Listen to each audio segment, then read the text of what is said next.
Colleagues, in this historic meeting, we draw together all parts of New South Wales by the very latest of technologies. We meet here in an overflow crowd in Sydney. I can report that we are packed in the upper town hall, full in the lower town hall, and at capacity in Town Hall Square.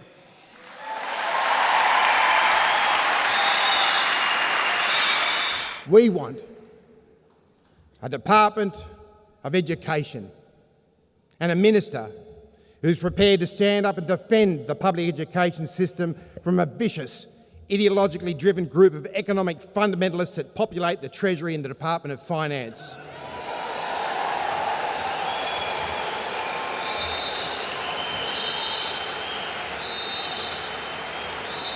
Colleagues, it is time. It is time for PricewaterhouseCoopers and their accountants to leave the department building in Bridge Street and for the teaching profession of New South Wales to be allowed to sit at the tables in the chairs they vacate. Then, and only then, will we get genuine, sustained and real education reform in this state.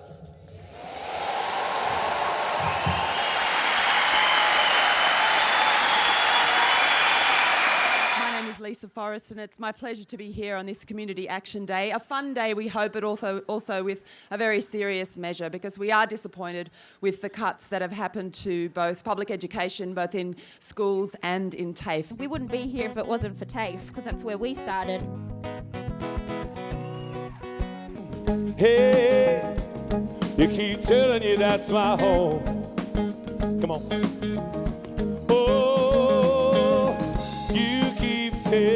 I walk around the playground there and I see the busted basketball hoops and the poor state of the gardens and the broken concrete, and I think, how the hell could you cut $1.7 billion out of this system? I am proud that my mum and other teachers are prepared to fight to save this great system. The principal responsibility of the state, again the O'Farrell government, in the education of children is the provision of public education, not the slash and burn of $1.7 billion.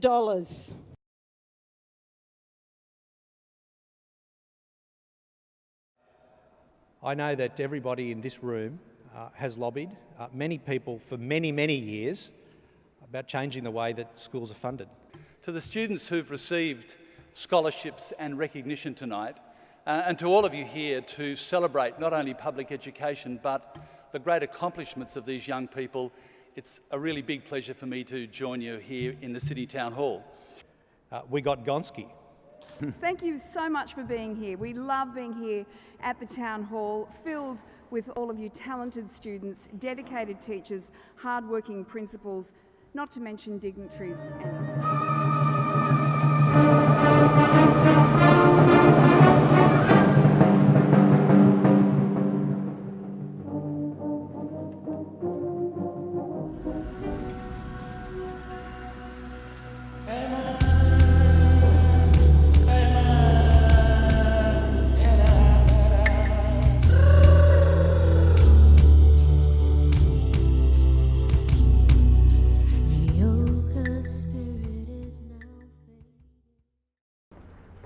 The GONSKI Review has made it clear, if public schools don't get urgent funding, more of our kids will get left behind. I think the GONSKI proposals of monetary subventions as a citizen's right, wherever the child is educated, is absolutely crucial. Reverse the cuts and embrace GONSKI-style reforms. Because if we are not able to make sure that every single student in every school, irrespective of where they're living, irrespective of the means of their parents, isn't able to reach their full potential, then we are denying our nation the opportunity to build a strong and a smart and a fair future for itself. This isn't a political issue or teachers going on about being unhappy with a particular government.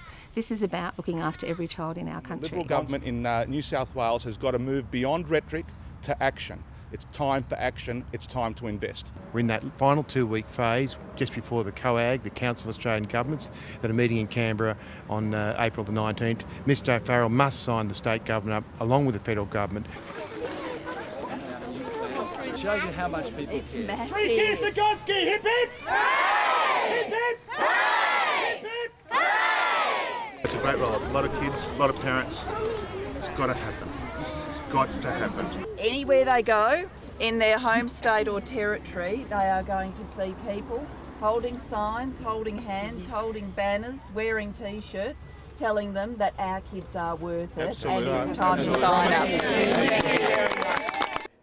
Isn't it great that a National Party minister, a Liberal Premier and a Labor Prime Minister and a Labor Federal Minister can do a deal like this worth $5 billion?